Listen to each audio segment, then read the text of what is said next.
De volta aqui com o Gazeta Entrevista. Daqui a pouco eu converso com o deputado federal Alan Rick, do Democratas.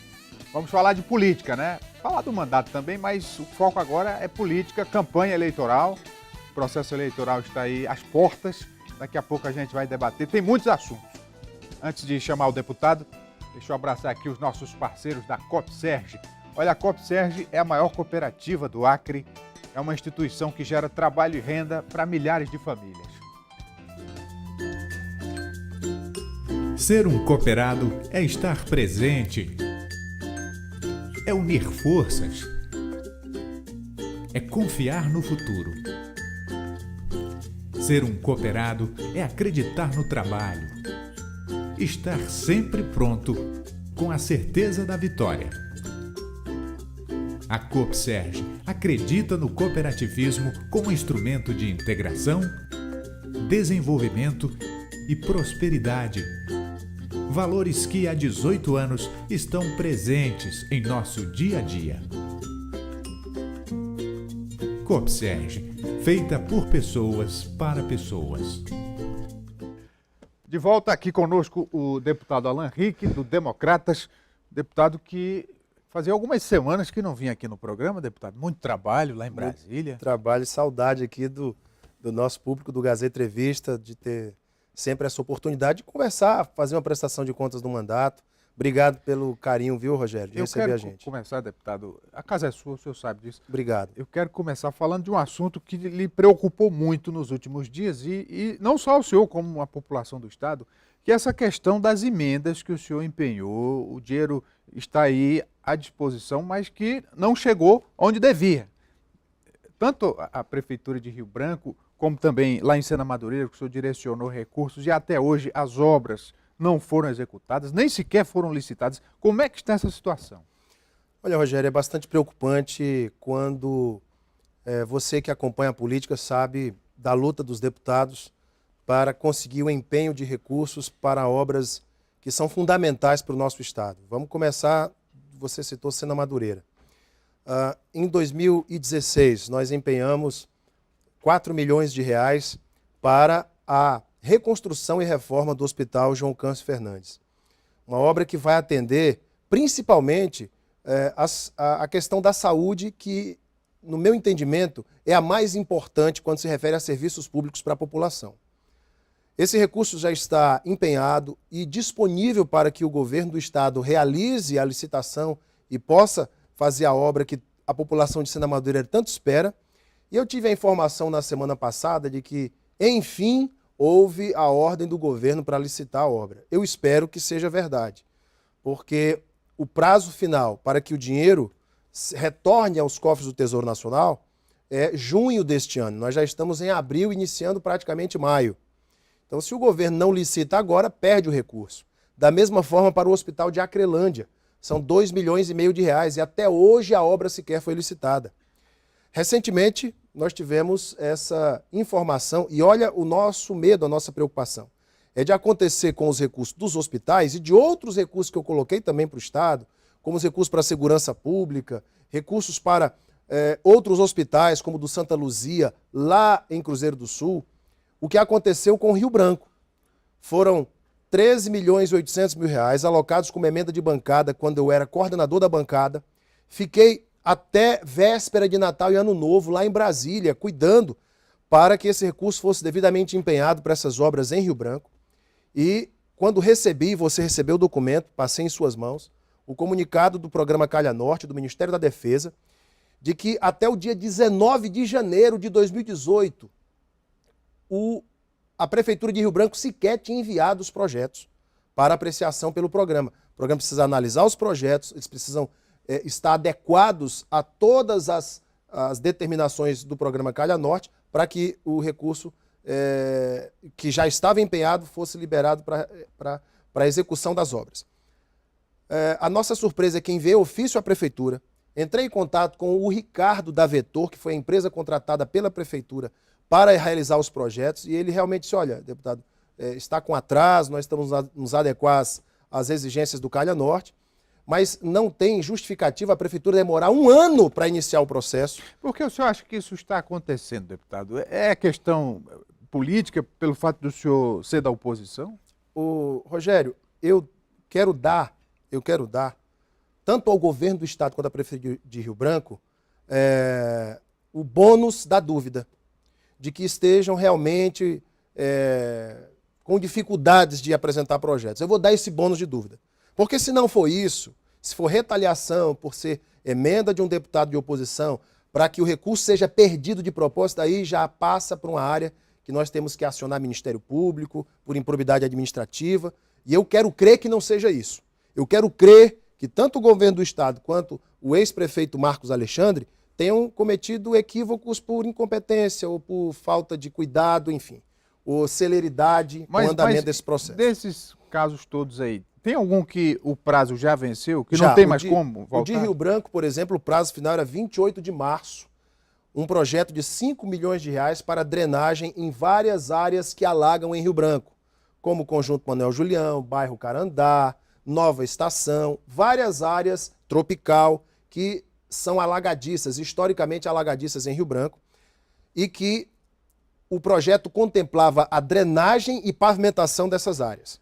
São 5 milhões de reais. Mas num caso como esse, deputado, o gestor, ele não responde, não tem nenhuma responsabilidade? É o que nós vamos aferir também junto ao Ministério Público para saber exatamente quais são as punições para o gestor que perder recurso dessa maneira. Porque é muito dinheiro. É muito dinheiro para você jogar fora. O Acre não pode perder 5 milhões de reais para obra de drenagem em Rio Branco. E o gestor tem que ser punido, tem que ser penalizado, tem que responder por isso. Bem, o espaço está aberto também para a Prefeitura de Rio Branco se manifestar, o governo, nós já ouvimos ele em outras ocasiões, a reportagem da TV Gazeta fez matéria sobre esse assunto, mas a gente renova aqui o espaço para dar as devidas explicações. Agora, deputado, falando nisso, o senhor falou aí que vai acionar o Ministério Público, o senhor entrou com uma representação contra a presidente do PT, senadora Gleisi Hoffmann. Entrei. Se bem que ela está dando motivos para isso, né? Mas no que especificamente o senhor acionou o Ministério Público? Eu acionei a Procuradoria-Geral da República, Rogério, por conta da fala desastrada, insidiosa da senadora Gleisi Hoffmann, à Rede TV Al Jazeera, onde ela fere claramente a Lei de Segurança Nacional. Vou ler aqui para você o que diz a Lei de Segurança Nacional no seu artigo 8º. Diz assim: entrar em entendimento ou negociação com o governo ou grupo estrangeiro ou seus agentes para provocar guerra ou atos de hostilidade contra o Brasil. A senadora disse o seguinte, quando ela estava fazendo a sua apresentação ao vídeo da Al Jazeera. Abre aspas. Convido a todos e a todas a se juntar a esta luta. Lula livre, fecha aspas. A senadora fala que o Brasil está num processo de prisão ilegal do presidente Lula. Ela cita que o judiciário brasileiro ele tem juízes parciais. Ela diz que uma rede de televisão, que ela cita, a Rede Globo, é responsável pela prisão e pela manutenção de Lula preso, enfim. Ela faz uma série de declarações absolutamente desastradas, desconectas, que não condizem com a verdade. E outra coisa, ela fala ao mundo árabe a se juntar a esta luta, inclusive convidando pessoas a fazerem acampamento em frente à sede da Polícia Federal, lá em Curitiba. Ora, isso é um absurdo. A presidente do PT foi extremamente...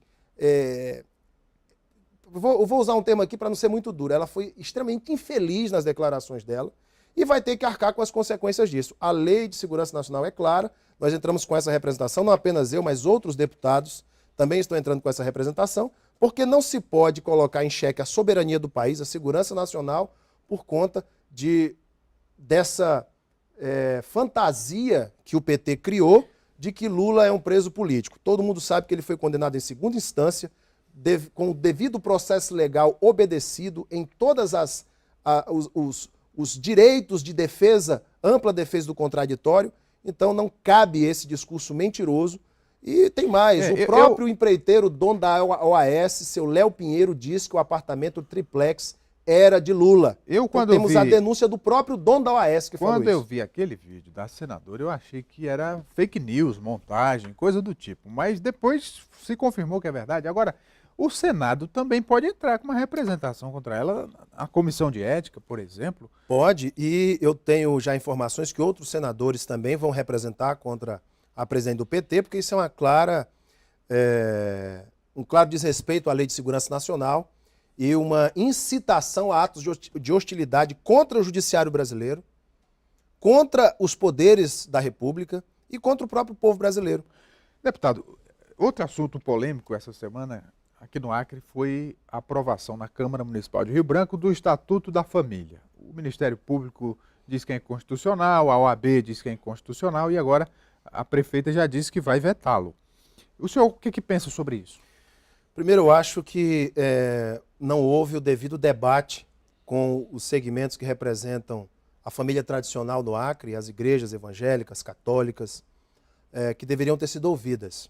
O Estatuto da Família, Rogério, ele nasceu na Câmara dos Deputados, ele é um projeto de 2013 do deputado Anderson Ferreira, aprovado em comissão especial em 2015, comissão da qual eu participei. E eu gostaria de citar aqui para você o que diz o artigo 2º, que é dito por membros do Ministério Público, não são todos, porque no Ministério Público nós temos membros do parquê que concordam com o Estatuto, que se identificam com a proposta do Estatuto e que o consideram plenamente constitucional. São alguns membros que entendem de outra maneira. Eu os respeito, mas discordo do posicionamento deles. O artigo 2º do Estatuto diz o seguinte: para fins desta lei, reconhece como família, base da sociedade, credora de especial proteção em conformidade com o artigo 226 da Constituição Federal, a entidade familiar formada a partir da união de um homem e de uma mulher, por meio de casamento ou de união estável, e a comunidade formada por qualquer dos pais e seus filhos. Parágrafo único. As relações de parentesco na linha ascendente ou colateral, bem como as relações derivadas de direito assistencial, mediante guarda ou tutela, gozam da proteção específica previstas em leis respectivas. Ou seja, o conceito de família é o que a Constituição já definiu. Eu vou aqui abrir e vou ler para você o que diz a Constituição do Brasil no seu artigo 226. Para você ver que o Estatuto não está criando nada novo. Está apenas transcrevendo o que a Constituição diz. Pois é, deputado, eu quero pegar justamente nesse gancho. Não está criando nada novo. Nada novo. Porque as leis que asseguram a dignidade das famílias, políticas públicas para a família, elas são a Constituição, leis federais. Exatamente. O que esse Estatuto cria de novo, na verdade? Os conselhos de família. Os conselhos de família, órgãos que seriam de apoio às políticas públicas para a proteção da família, garantia de educação, de assistência à saúde das famílias como um todo.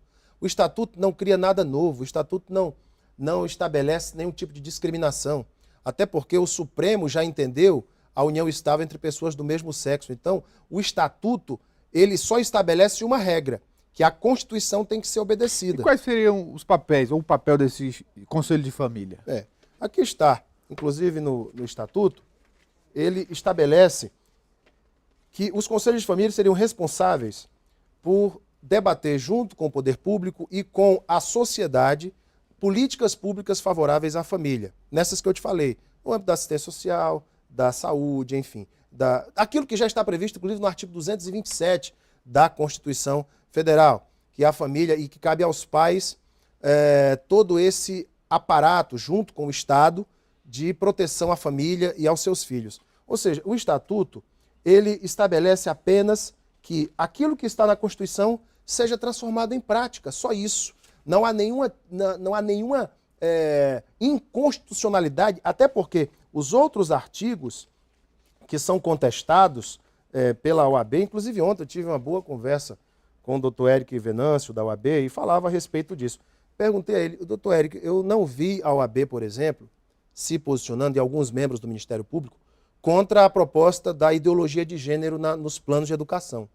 A ideologia de gênero é aquela proposta nefasta que diz que uma criança ou uma pessoa não tem sexo biológico definido. Isso foi derrubado, né? Isso foi derrubado na Câmara dos Deputados, isso foi derrubado no Senado, isso foi derrubado no Plano Estadual de Educação, depois de muita luta aqui no Acre, de pastores, de entidades que defendem a família, e também em várias câmaras municipais. O que diz esse projeto? É que seria dever, inclusive, dos professores na escola ensinar as crianças sobre a proposta de identidade de gênero. Ou seja, O gênero é construído conforme a identificação pessoal de cada um. Isso não cabe para crianças no ensino fundamental. O ECA estabelece que até mesmo as publicações dirigidas ao público infanto-juvenil devem respeitar a fragilidade moral das crianças. O artigo 1634 do Código Civil fala da obrigação que os pais têm a que seus filhos tenham a sua garantia de educação, enfim, as obrigações dos pais sobre os filhos, ou seja, os pais têm, inclusive a Carta da Convenção Americana de Direitos Humanos diz: os pais têm o direito a que seus filhos recebam a educação moral, ética e religiosa que esteja de acordo com suas próprias convicções. Eu vou dar um intervalo aqui, Claro. Daqui a pouco a gente volta fazendo mais um bloco conversando com o deputado Alan Rick. Tem muito assunto ainda, vamos falar de eleição, de alianças, dessa briga aí nos bastidores para ver quem ia ser o candidato ao quê na chapa majoritária. A gente volta daqui a pouquinho com tudo isso. Continue com a gente.